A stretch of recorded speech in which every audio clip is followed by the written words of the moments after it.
wabarakatuh. Selamat siang teman-teman sekalian, sudah sabar menunggu. Sengaja pada hari ini kita perkenalkan dulu, nama saya Irfan Arifian, kuasa hukum dari Kang Cecep Ajat Sudrajat yang notabene adalah suaminya Jen Salimar. Oke ya? Hah? Sama ya satu lagi ada kuasa hukumnya, ada dua, Heri Wijaya. Ya kebetulan dia nggak bisa hadir, ada halangan. Jadi teman-teman sekalian, pada hari ini sengaja kita lakukan press con untuk menjawab terkait somasi secara terbuka dari pihak Jen Salimar yang notabene istri dari klien kami, Kang Cecep Ajat Sudrajat, beberapa hari yang lalu. Jadi pertama, kami jelas akan akui dalil-dalil yang secara tegas memang benar. Tapi juga kami menyangkal juga secara tegas yang memang tidak ada kebenaran. Itu yang pertama.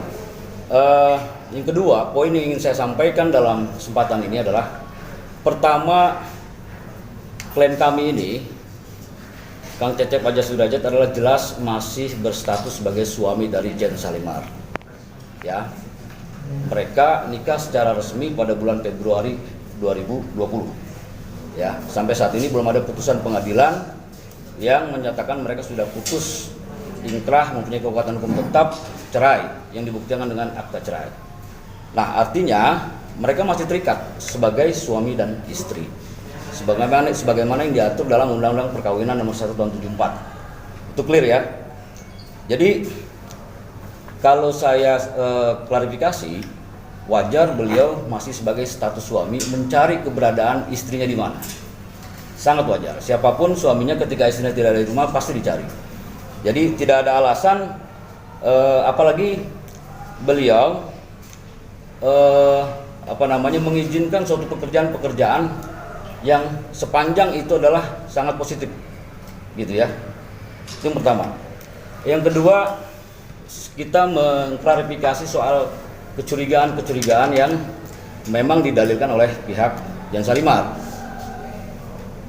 bahwa belakangan beberapa hari ke belakang ini kecurigaan itu wajar. Sebagai seorang suami wajar. Tentunya ada faktor-faktor, ada indikator-indikator yang mendasari itu. Ya, tidak ada dasar. Artinya ada faktor kausalitas, sebab musabab. Pertama, saya sampaikan bahwa pada tanggal 15 November nih ya, pertengahan bulan November lah kira-kira, itu Jen Salimar mohon izin kepada beliau, ya, kepada suaminya, untuk terlibat sebagai tim sukses salah satu pasangan calon wali kota Tangerang, kan begitu. Beliau mengizinkan, bahkan beliau mengantar, sebagai seorang suami mengantar, ya, keberangkatan dari Bandung ke Jakarta. Ya, setelah itu beliau balik lagi ke Bandung, ya, karena ada tugas-tugas lain sebagai seorang suami. Artinya jelas di situ ya, kedudukan beliau juga mengizinkan dan mengantarkan, dan komunikasi beliau baik-baik saja. Nggak ada masalah gitu loh. Kemudian Jen Salimar pada saat sudah terlibat sebagai tim pemenangan, tim sukses dalam pilkada di kota Tangerang, beliau diberikan fasilitas mobil, ya, jeep, sebagai operasional kendaraan pemenangan, dan itu diberitahu oleh Jen Salimar kepada suaminya. Artinya beliau secara etika memberitahu awalnya, ya kan. Nah, tapi wajar juga sebagai suami itu pinjaman operasional dari siapa. Nah, akhirnya beliau menjawab, pinjaman dari ibu calon wali kota, adik dari ibu calon wali kota, kan begitu.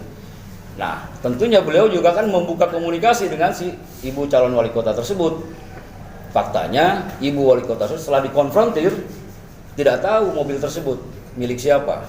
Oke, itu kecurigaan wajar ya sebagai seorang suami. Nah, kemudian saya jawab lagi, sepanjang pertengahan November 2020 sampai tanggal 5 Desember 2020, ya kurang lebih 3 minggu tuh ya, klien kami dengan Jen masih komunikasi aktif. Tapi puncaknya pada tanggal 5 Desember di pagi hari masih komunikasi, masih video call komunikasinya, kira-kira jam 7 jam 8 pagi lah. Tapi menjelang sore hari ke malam hari ini sudah putus komunikasi. Ditelepon tidak diangkat, dihubungi melalui media sosial juga tidak dihiraukan juga. Akhirnya klien kami tidak berhenti di situ. Sebagai seorang suami wajar toh khawatir, ya kan? Ada apa dan di mana keberadaannya? Beliau akhirnya menyusul ke Tangerang, ya kan? Untuk mencari tahu informasi dan keberadaannya.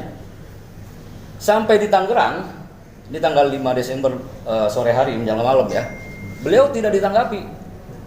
Lantas beberapa jam kemudian ditanggapi, setelah share lokasi ditanggapi.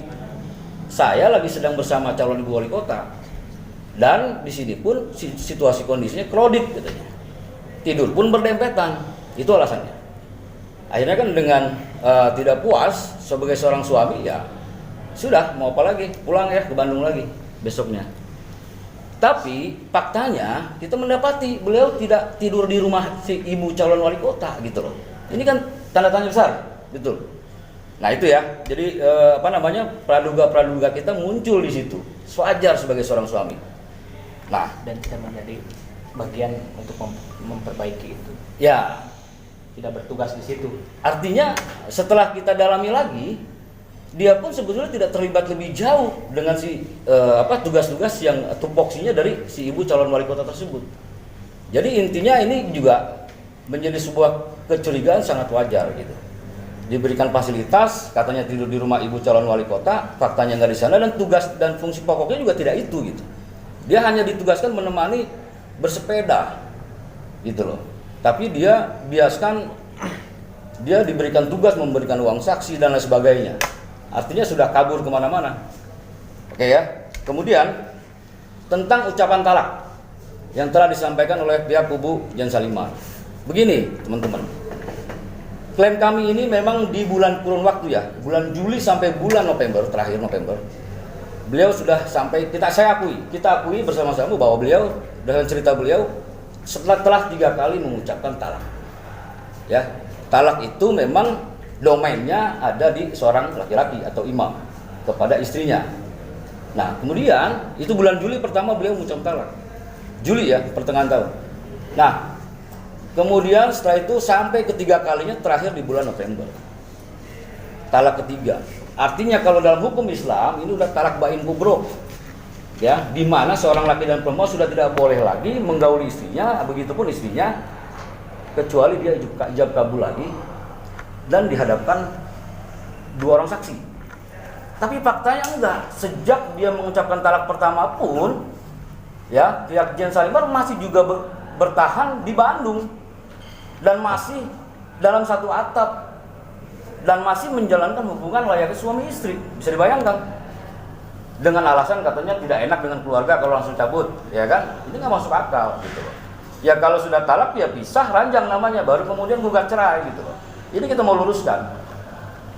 Jadi akhirnya sampai pada tanggal 5 Desember beliau kejar ke Tangerang itu pun itu masih dalam kerangka suami istri, karena sepanjang ada 3 talak ini dia masih seakan-akan tidak ada terjadi apa-apa. Ini kita informasikan kepada masyarakat luas bahwa klien kami dasar ceritanya begitu. Nah maka dari itu ya kalau dia ingin menggugat cerai ya gugat cerai aja, jangan terlalu diomong-omong gitu loh. Karena kapasitas beliau tanggal 5 Desember itu kalau dikaitkan dengan soal talak, beliau sudah normal lagi sebagai suami istri gitu loh, saling mengasihi, saling menyayangi gitu loh kan. Seperti itu kawan-kawan. Nah kemudian yang terakhir ya soal gugat cerai. Beliau memasukkan gugatan cerai, itu hak, ya kan, hak semua warga negara, suami istri. Kalau suami mengikrar talak, kalau istri menggugat cerai, ya silakan aja, nggak perlu diomong-omong lah kalau menggugat cerai. Ya kan, hukum kan normatif aja begitu, ya kan. Jadi yang kami ingin sampaikan adalah proses pembelajaran. Kalau semua kita di Indonesia ini sudah menganut adat ketimuran, dalam hal ini kita berpijak pada dasar Undang-Undang Nomor 1 Tahun 74 bahwa perkawinan adalah ikatan suami istri lahir batin, ya kan, untuk menuju kekal dan bahagia. Ini tercederai gitu. Masa istri mensomasi suami? Coba bayangkan, kalau kita sebagai para suami disomasi istri, gimana ceritanya? Sudah punya anak dan lain sebagainya, gitu kan. Itu yang bisa sampaikan saya kepada teman-teman. Mudah-mudahan ini bisa menjadi jawaban terhadap somasi dan terbuka dari pihak Jan Salimar. Jadi sekali lagi kita tidak menuduh, tapi kita curiga. Curiga mencurigai dalam suami istri sah-sah saja, biasa itu. Ya kan, kalau tidak curiga, tidak khawatir, maka tidak sayang gitu. Oke, terima kasih. Wassalamualaikum warahmatullahi wabarakatuh. Kan hari-hari belakangan ini aja, selama dia waktu itu kurun waktu dari mulai saya mengantarkan dia ke Jakarta sampai dengan kemarin terakhir saya follow up di media itu masih tidak ada di sana. Itu buktinya saya ada. Buktinya saya ada bahwa dia tidak ada di sana. Artinya mungkin ada niatan baik untuk menjemput dan ngomong baik-baik gitu kan? Niatan itu ada, sangat ada sekali. Buktinya saya pada saat itu pun meminta bantuan terhadap ibu calon wali kota itu untuk mempertemukan saya dengan Jen. Artinya saya masih berusaha untuk menyelamatkan rumah tangga itu. Makanya saya minta bantuan terhadap ibu calon wali kota tersebut, dan alhamdulillah pada saat itu ibu calon wali kotanya juga bersedia. Hanya yang tidak bersedianya Jen sendiri. Soal isu perselingkuhan seperti apa, Bang? Kalau perselingkuhan itu isunya sebetulnya hanya kecurigaan saja ya. Ini perlu diluruskan saja. Saya tidak menuduh sebetulnya, hanya curiga sebagai saya seorang suami dengan kelakuan dia yang sekarang seperti itu menimbulkan kecurigaan terhadap saya. Wajar seorang suami mempunyai kecurigaan sampai ke sana. Kalau yang gugatan bulan Januari nggak ada omongan? Gugatan saya belum tahu, cuman kayaknya dengar kemarin, baru dengar kemarin. Kita nunggu aja. Curiganya sendiri seperti apa sih, Sudah Kang? mengumpulkan bukti mungkin Bang? Kecurigaannya sebagai seorang suami seperti apa? Kecurigaannya, boleh saya menjelaskan lebih ya? Oke. Saya ini dari pertama aja ya. Dari pertama, malam kemarin saya dengar bahwa Jen itu diwawancara di salah satu channel itu, dia mengatakan bahwa saya tidak pernah menghubungi sampai detik ini, sampai detik dia diwawancara. Itu sangat jelas. Padahal buktinya tanggal 17, tanggal 18 saya menghubungi dia. 17, 18 Desember. Itu saya menghubungi dia. Bisa saya tunjukkan boleh nggak? Boleh. Di sini aja.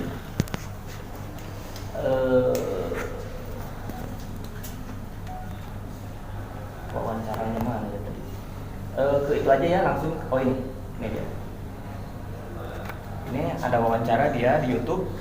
Dia menyebutkan bahwa dia sampai detik ini tidak pernah menghubungi. Saya buktikan bahwa saya tanggal 17, tanggal 18 itu adalah saya menghubungi dia. Ini WA-nya masih saya simpan semua.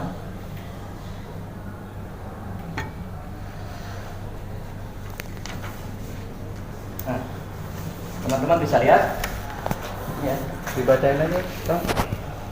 Dibacain ya. Ya. Ini hari Kamis tanggal 17 Desember. Ya. Kamis 17 Desember. Saya menjawab karena dia waktu itu pernah mau datang ke Bandung. Dia pernah janji mau datang ke Bandung. Kelar pencoblosan, Kamisnya saya ke Bandung. Kita omongin semuanya. Dia janji ya mau ke Bandung. Tapi saya sampai tanggal pencoblosan itu kan tanggal 9. Ya. Anggaplah melar-melarnya tanggal 10 atau enggak tanggal 11 dia harus ke Bandung karena dia sudah berjanji. Ternyata sampai tanggal 17 tidak ada. Saya bertanya, jadi kapan kamu mau ke sini? Katanya mau omongin semuanya. Nah, ini kan checklist 2 biru. Artinya dia baca. Ya kan? Tidak ada respon, tidak ada apa. Saya WhatsApp lagi. Jumat tanggal 18-nya. Ini saya ada. Dan ini juga checklist 2 biru. Artinya dia sudah membaca. Nah, berarti statement dia yang diwawancara di YouTube itu adalah palsu, bohong. Bahwa saya tidak pernah menghubungi dia sampai detik dia di wawancara itu. Artinya dia sudah melakukan pembohongan. Satu. Kemudian yang kedua, ketika tadi kan ada pertanyaan alasan-alasan saya curiga selingkuhan ya. Pada saat itu hari Sabtu tanggal 5 yang pagi-paginya masih video call ya. Sorenya karena hati saya mungkin ngaruli seorang suami kali ya. Saya Sabtu sore itu berangkat ke Tangerang dengan maksud dan tujuan saya mau ketemu istri saya. Sudah 2 minggu ini saya tidak ketemu dengan dia. Nah akhirnya saya berangkat tanpa memberitahukan terhadap dia. Di jalan saya sudah WhatsApp, tapi masuk tol Tangerang itu saya udah WhatsApp, tapi tidak ada respon. Sampai akhirnya saya nyampe di sana, kebetulan pada saat itu saya pakai travel. Begitu sampai di checkpoint travel itu saya WhatsApp lagi, ternyata nggak ada respon juga. Nah, ketika saya Sherlock, saya sudah di sini, itu sekitar jam 7 atau setengah 8 lah. Itu baru ada respon lagi jam 9 lewat. Malam, siang, pagi? Malam. Saya datang jam 7 sampai jam 8 malam itu standby di checkpointnya travel tersebut. Nah, dia menjawab pada gitu loh. Jadi bagi para istri ya semua harus firm kepada suaminya untuk tidak berbohong, gitu aja.